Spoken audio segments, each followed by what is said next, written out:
This week, there hasn't been any basketball action, obviously being the off season. Uh, all the Vegas stuff is finished now. It's been a bit boring, right?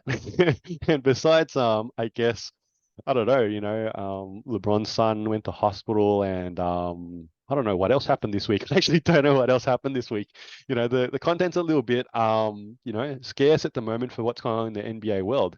But one of the headlines, I guess, this week has to do with Dame Lillard and a memo that went out from the league in regards to you know, how he himself, I guess, and his representatives, his agents, are not permitted to limit where he can go. He obviously has he does not have a no trade clause in his contract.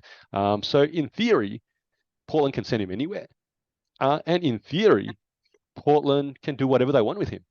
And I guess it's like I said, before I hit the record button here, I was like, there's a few layers here. It feels like when I read this article, and it actually got me a little bit annoyed. Yeah, it got me, a little bit angry almost. It's like, and it's got to do with the part where, and I'm sure this is the same with other sporting codes too.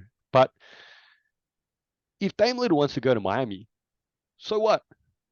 Like, what would it matter?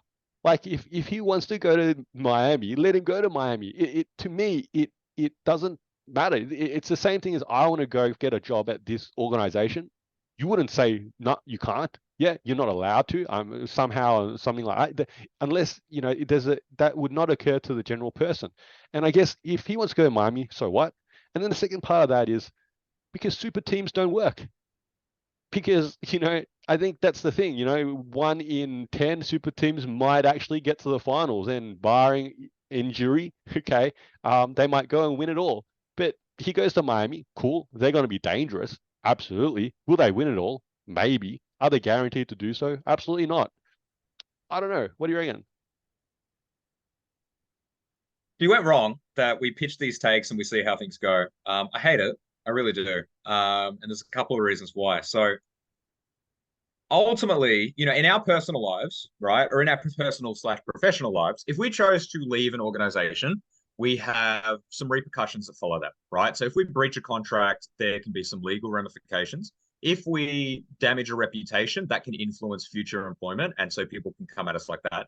In the NBA, that's very much not a risk for them, right? The breach of contract, they respect it because they're getting so much money and they navigate it by trying to cancel any teams from interfering and like, hey, I want to go to Miami. So they facilitate that and they kind of rig the game a little bit. But there's also no bad reputation. And Kyrie Irving is a perfect example of that he will keep getting work because the talent surpasses any of the personal stuff that goes on there. How do you fix this? Oh, he wants to go to Miami, just let him go to Miami. I'm actually in agreement with you. I think the way that they could facilitate this would be his contract's ripped up. That's it. Rip the contract. There could be a clause in the NBA Absolutely. where it reimburses the Blazers. They get back 50 mil of cap space instantly. Perhaps it's as simple as he loses all of that guaranteed money and he has to resign, and perhaps there's a ramification over that. Now, this is really simplistic, but what could happen is then a bunch of athletes will just keep ripping up contracts and really messing up the league, right? So how do you structure this? But I don't personally think he's going to not play. Let's say if Portland can't make a trade, Well, I, he will get to the end of this. Like he'll I, get to the end of the I offseason think soon enough. just on that point before you move off it, I don't think players would rip up contracts. I think if you built in a clause, which you would have to navigate what is the jargon required to apply it, that I want to get traded somewhere. I am requesting a trade. So you publicly request a trade, okay? And the team that I'm at, like you said, can tear up my contract. I think that would really deter players from publicly requesting trades. You're literally walking away from hundreds of millions of dollars at a risk of simply not recouping that. Okay, because right now, even if he walked out of Portland and they tear up the contract and they said, "Look, thanks for all your service, but that's okay. We're happy for you to walk out the door." In that sense, Miami can only offer him, I don't know how much money, less than, I don't know, minimum. That's the reality. Without the trade, they don't have the salary cap space to actually give him a max contract or anything like that. So Damian wants to go Miami, go there, mate. But take 5 million a year. That's the point. I think Well, you're onto something. maybe that is as simple as that. I think you worry about people just teaming up. So in Dame Lillard's circumstance at this stage in his career, maybe financially he can afford not to have 50 million coming in his bank account per year, and he can just take a side cut. You worry about deals under the table, right? So for example, Miami's like, we can only legally publicly offer you 5 mil, but we're also going to give you like, you know, a lifetime supply of food or something random like that to kind of circumvent those things. I don't know. Like there's ways around everything, right? I I don't think think Dame Lillard is willing to walk away from 50 million. Yeah, if there was a rule right now that Portland was allowed to tear up his contract and let him walk without having to do anything in this situation, assuming they did that, I don't think Dame Lillard would publicly request a trade or any player. I think players would think twice. I think you would reduce trade requests by, I don't know, 90%. 9 out of 10 well, trade requests we've heard in the last 12, 24 months would not occur. from a fan's perspective, it would be nice if we had more stealth deals, right? So I would say Bradley Beal to Phoenix. That was interesting for everyone in the league because it probably was only discussed publicly for maybe 12 hours before it occurred. Like it wasn't really on anyone's radar. We didn't expect Brad Beal to go there. We expected it to be Miami, right? That was really what the public fear was. So that's good for the league in terms of like that generated interest all of a sudden.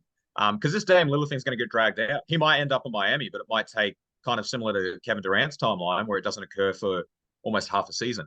I think one of the big things that the league's conscious of is that it hurts the asset. Dame Lillard is an asset. He's a franchise player who brings in a lot of revenue value to the Blazers. To lose him for nothing and rip up his contract for salary cap space, yeah, that's all well and good. But ripping his contract up now, there's no one to offer that money to. So there's not really an advantageous thing to do right now. And getting back something, whether it be draft picks or something like that, it's all about assets, capital, those kind of things moving forward. Maybe there's part of their contracts is that they can't publicly request trades, but then like we see with most unionized things, unions are incredibly employee. And once they've got something, it never gets relinquished, right? Unions are kind of designed that they don't budge on what they've already achieved and got for their union. It's about getting more and more things, right? So they're not going to lose those kind of things. I guess when you enter the union talk, I'm like, dude, I don't know anything about unions, all right? I've never been part of any union. That feels like a whole nother category and a whole nother podcast, URL, frankly. But I guess you addressed one point there. I'm going to ask you a question here. So when a player signs a contract with an NBA team, then would you suggest that that team owns the player? I can see where you're going with this. This is the big debate, right? So I think a lot of people need to reframe the contracts as you actually work for the NBA and your place of work is that designated city, right? So your contract, which is traded to a different city, your employer hasn't actually changed. You still work for the NBA. It's just now you are stationed for work at a different location, if that is a way to kind of reframe. So even though the contracts are given out by teams, because they can be traded and recognized in other workplaces. Okay, so the reality is what you're saying is that let's use McDonald's. McDonald's has many franchises around the country, right, all over the world. Okay, so if you work at one McDonald's, you work at McDonald's overall. So if you're not happy at one McDonald's store and you go, oh look, yeah, you get repositioned. I want to go to another one. It's closer to whatever my family, or I wanted to move to a different state. I want to work at another McDonald's.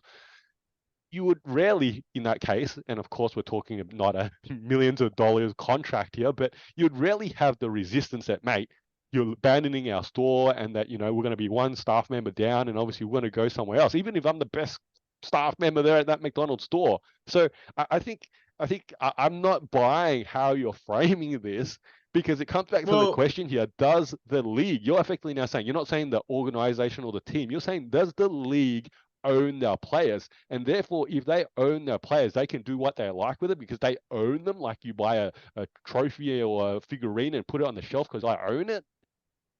Well, we've seen in the past, like merchandise is a good example, right? So league jersey sales doesn't like exclusively go to the team, it funnels down. We've seen in the past trade requests have been vetoed, obviously the infamous Hornets one, for example. Also, the league has come out with the statement saying you need to cease doing this action. So, yeah, look, I would actually say that maybe the way to frame it is they're contractors, right? And they work for different teams, but they still work under the general banner or the bracket or umbrella, depending on what framing works for you, of the NBA. So, I think look, it's a difficult issue, right? And there's been circumvented things like free agency is so different now because free agency was designed, like, think about all these max contracts, super max, bird rights, however you want to frame it.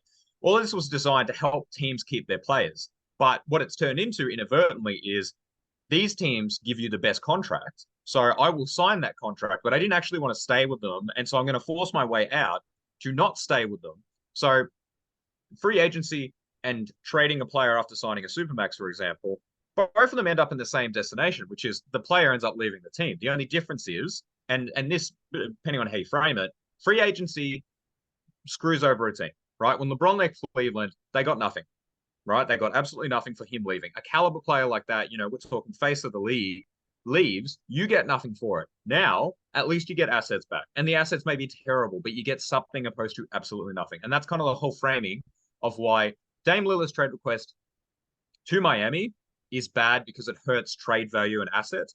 But ultimately, at least Portland will have something to show for his absence, opposed to him just leaving. But here's the whole core of this topic, I guess, in a sense that Dame Lillard's a human being.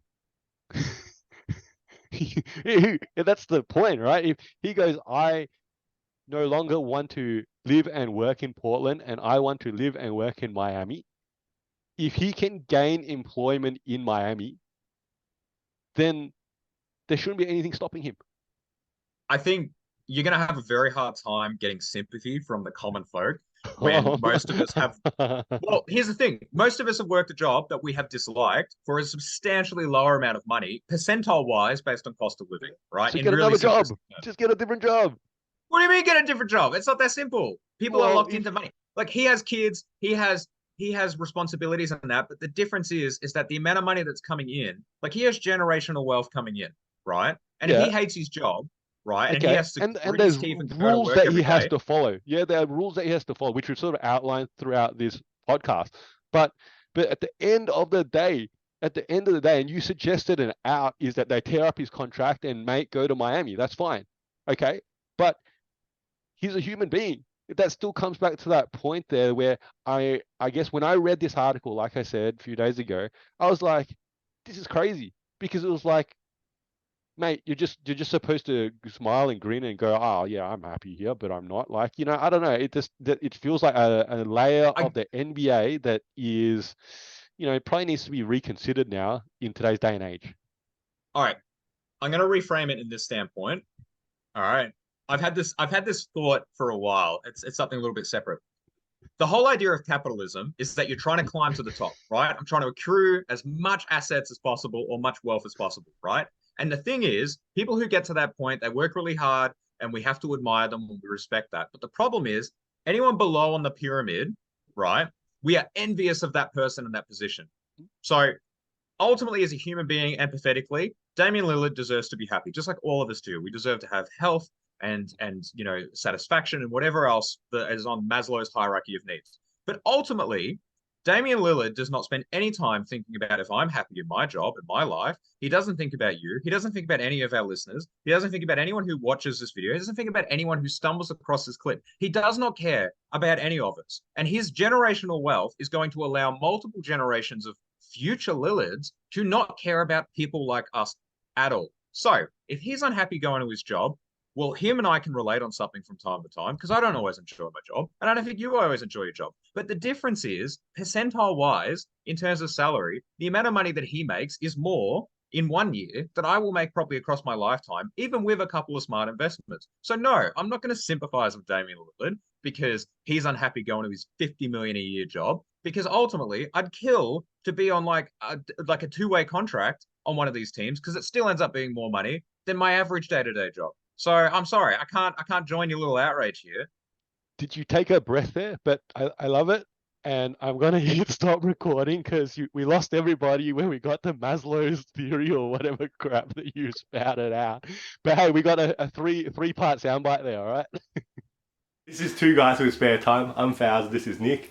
You're probably a basketball fan like us, so hopefully you can throw us an assist and giving our video a like and subscribing to our channel. And if you got thoughts, feelings, or even some suggestions, please put them down in the comment section below. And thank you for using your spare time to watch us in our spare time.